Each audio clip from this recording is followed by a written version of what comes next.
ሰዎች በመጥፎ ተረጎሙት እና ለነዛ መጥፎ ሰዎች ብዬ ያላመንኩበትን ይቅርታ አልጠይቅም። ይሄም አካውንት አሁን ይዘጋ ላይ ጀግናችን ናት። አሁን ንግስታችን ናት። እየቀኑባት እኮ ቀንተውብኝ ነው ቀንተውብኝ። ኦሮሞና የአማራ ንብረት ስልጤ ጉራጌ ይኸው አሁን እኛ ሰፈራችን መጀመሪያ አማራ ጠልናት አሉ አልቻሉም። አማራን በጣም እንደምወዳወቁ ኦሮሞ ጠልናት አሉ አልቻሉም። ኦሮሞን በጣም እንደምወድ ጥያቄ ነው። መልሶች ሙሉ ከሌለ ገስዋ ዮኒ ማኛ ይፈነጥጣል። በጣም ትንጥ ልብ ላይ ቢኖር በርን ዘግተ ስቅስቅ ብለህ ባለቀስክ ነበር። በክርስቶስ ላይ እየቀለድክ። እስኪ ወደ ሙሉ ቪዲዮቹን ሂድ ማለት ቤተሰቦቼ፣ ሁላችንም ካየን በኋላ እንመለሳለን። ሐሳብ አስተያየቶቻችሁን ኮሜንት ላይ አስቀምጡልኝ ማለት ቤተሰቦቼ። ሰብስክራይብ ያላረጋችሁ ሰብስክራይብ፣ በላይክ ጀምሩ። ወደ ቪዲዮ ኦሮሞና የአማራ ንብረት ስልጤ ጉራጌ ይኸው አሁን እግዚአብሔር ምስክሬን ነው ብላችሁ እግዚአብሔር ምስክሬን ነው። ይኸው የኦሮሞ ህዝብ ግራ ገብቶት አዳነች አቤቤ ግራ ገብቷት አሉ። አይ አሁን ደግሞ ከስልጤ ጋር ልንገጥም ነው ትላለች አሉ ስብሰባ ላይ። አማራ እኮ የለም። አማራን እኮ የነቀለ እኮ ስልጤ እኮ ነው። ስልጤ ኦሮሞ ፈዟል፣ አማራ ፈዟል፣ ትግሬ ፈዟል። ብቻውን ሆነ ትግሬ። እናንተ የምታዩኝ እኔ ማላያችሁ አልዳሰስም ምን አለለ። እኔ ሀቢባ ነኝ። ሀቡ ጀግናችን ናት። ሀቡ ንግስታችን ናት። እየቀኑባት እኮ ቀንተውብኝ ነው ቀንተውብኝ ቢኮዝ ሴቶችን እየመከርኩ ገንዘባቸው እንዳይበላ ስላረው ቀንተው ወንዶቹ የተነሱብኝ። ሮማን ራሷ ወንድ ናት ተብሎ ሰምቻለሁ። ወንድ ናት ሮማን ወንድ ናት። ወንዶቹ እቹ ሮማንም ቢሆን ወንድ ናት። ለንደን ደውዬ ሰምቼ ብር እሷም እንደዛ ለሴቶቹ ብር እንዳይበሉ ብላል ሰምቻለሁ። አማራ ጠልናት አሉ አልቻሉም። አማራን በጣም እንደምወዳወቁ ኦሮሞ ጠልናት አሉ አልቻሉም። ኦሮሞን በጣም እንደምወዳወቁ ሁሉንም ብሄር እንደምወዳወቁ አሁን ደግሞ በራሴ ብሄር ጉራጌ መጡ። ከትንሽ አውርተው ደግሞ በዚህ ጉዳይ ጨርሱ። ሌላ የኢትዮጵያ ብሄሮችን እየጠሩ ወይ የሆነ ብሄር ቤት ይልኩና እርዳታውን አላመንኩበትም፣ ይሄን እርዳታ አላመንኩበትም፣ ይቅርታ አላሰባስብም ካልኩ አያችሁ፣ ይሄንን ብሄር ስለማትወድ ነው እከሌን ያላስረዳችሁ ይሉና ደግሞ ይነሳሉ። አንዱን ሲጨርሱ ወደ አንዱ መሄዳቸው የማይቀር ነው። በብሄር በሃይማኖት መተው ያውቃሉ። በሃይማኖት መጡ። በግል ላይ ሙስሊም ሆና ባሏ ክርስቲያን ነው እያሉ ባልሄዱበት መንገድ የለም። ግን በየትኛውም መንገድ ሊሰብሩኝ አልቻሉም። በቃ ሊያጠፉኝ አልቻሉም። ሊያሸማቀቁኝ ፌስቡክ ላይ የዛሬ 14 ዓመት ጫት እየቃምኩኝ የፖስተትኩትን ቪዲዮ እኔ ነኝ እኮ የፖስተትኩት። የሆነ ሰው አውጥቶብኝ መሰላችሁ እንዴ? እኔ ነኝ ጫት እየቃምኩኝ እኔ ነኝ ፎቶን የፖስተትኩት።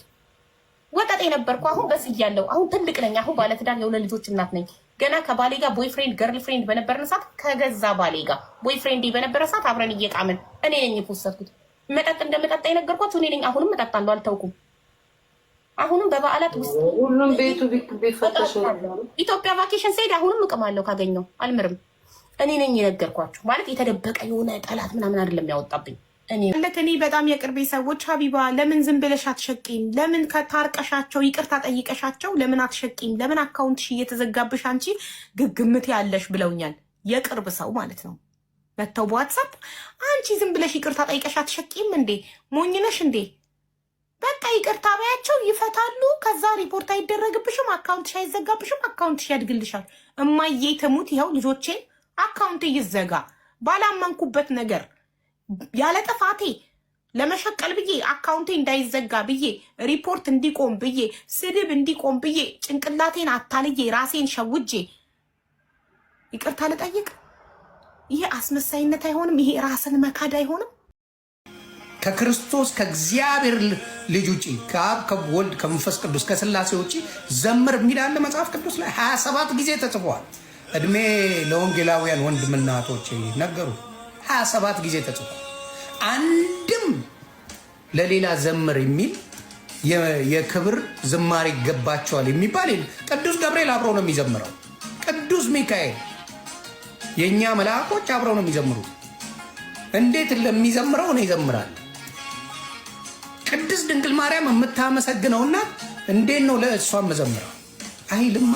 የሚያመን ቦታ ችጋ ነው። ቅድስት ድንግል ማርያም ጋር ህመም አለ። ለምን ጠጥቀውብናል? እንደ ጉድ ከጌታ በላይ አድርገው 30 ዓመት ጡት አጥብተዋለች ነው።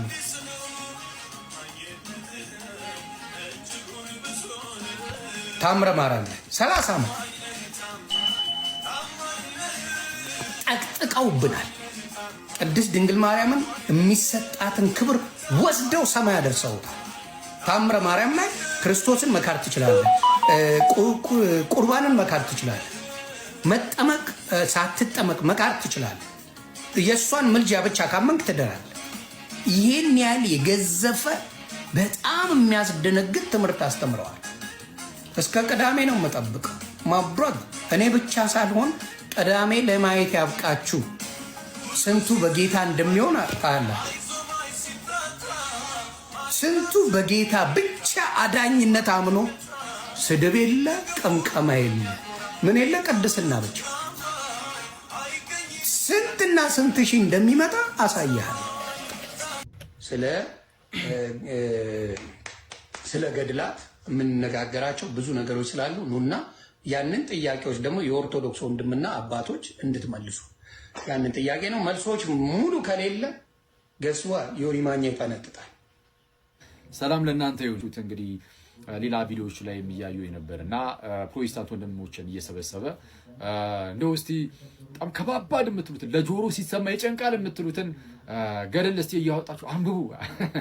ያው የተወሰነ የሰውን ጆሮና ትኩረት ለመሳብ ያህል ማለት ነው። እንዲህ አይነት ነገር ሲናገር እየሰማሁት ነበር።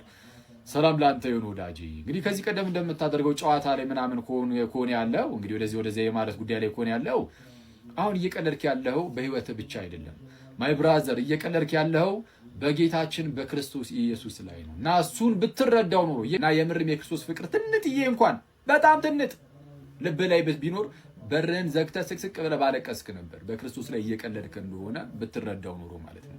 ለማንኛውም ግን የገድላት ምናምን ጉዳይ ያለፈበት ፋሽን እየተነሳ እንደው ገድል ላይ እኮ እንዲህ ይላል፣ ታምር ላይ እንዲህ ይላል የሚሉ ሰዎች አሁን መነሳታቸው በጣም ያስቃል። ፈኒ ነው። ለማንኛውም ከገድላት ጋር በተያያዘ ቤተክርስቲያን ገድላትን ስትሰጥ የሰጠች ለምንድን ነው ብለን ተነጋገርን። ከዚህ ቀደምም ገድላቱን ስትሰጠን ቤተክርስቲያን አለቀ የቅዱሱን ታሪክ አይተን ክርስቶስን በመምሰል ሕይወት ውስጥ ያደገበትን ነገር አይተን እኛም እንደው ክርስቶስን መስለን እንድናደግ በቃ ለዛ ነው የምንጠቀምበት። ከዛ ውጪ ግን ለአእምሯችን እንደዚህ አሁን እንደዚህ ሰዎች ይላሉ በጣም የሚጨንቅ ምናምን ነገር ሲሉ ነበር። ለአእምሮ ከጨነቀ የመቀበል ግዴታ እንኳን የለብህም። ፕላስ ደግሞ ገድላት ተአምራት መጽሐፍት ውስጥ ስህተት አይገኝም አላለም። ስህተት ሊገኝ ራሱ ይችላል ብለን እናምናለን። ለምሳሌ በአሁን ቅርብ ጊዜ ላይ በተካሄደው በዚህ በዝክረ ኒቂያ ጉባኤ ላይ ፓትርያርካችን ብፁዕ ወቅዱስ አቡነ ማትያስ ምን እንደተናገሩ እንስማ። የመጽሐፍቶቻችን ጥራት ያስፈልጋቸዋል። ጥራት ያስፈልጋቸዋል። እንግዲህ በሊቃውንት ጉባኤ ያልተመረመረ መጽሐፍ ማለፍ የለበትም በእውነቱ። ኦኬ እንደሰማችኋቸው ቅዱስነታቸውም ሰው ምን አሉ? መጽሐፍቶቻችን ጥራት ያስፈልጋቸዋል። እኛ ራሱ መጽሐፍቱን እንዲህ ብለን እየተናገርን ነው ማለት ጥራት ያስፈልጋቸዋል እየተባለ እና መመርመር አለባቸው በሊቃውንት ጉባኤ እየተባለ ብድግ አድርገህ ባይዜ ቢመረመሩ ራሱ ተመርምረው ቢወጡ ራሱ የሃይማኖት መመስረቻ አይደሉም፣ የሃይማኖት መከራከሪያ አይደሉም። እንደዛ እንኳን ቢሆን ያውም ጭራሽ እንደው ምን እየተባለ በጉባኤ ላይ ነው ባይዜ ቅዱስነታቸው የተናገሩት። መጽሐፍቶቻችን ጥራት ያስፈልጋቸዋል። በቃ እንዲህ ነው እኛ የምናምነው። ስለዚህ እነዚህ መጽሐፍት ይዤ ኦርቶዶክስን ላሸማቀቅ ምናምን እሱ ጭራሽ አይታሰብም። በቃ አለቀው። ኦርቶዶክሳውያን ወይም ክርስቲያኖች መጽሐፍቱን በምን መልኩ መጠቀም ለምን ዓላማ መጠቀም እንዳለባቸው ገብቷቸዋል። ስለዚህ አሁን ይሄ የመደናቆርና ጉንጫ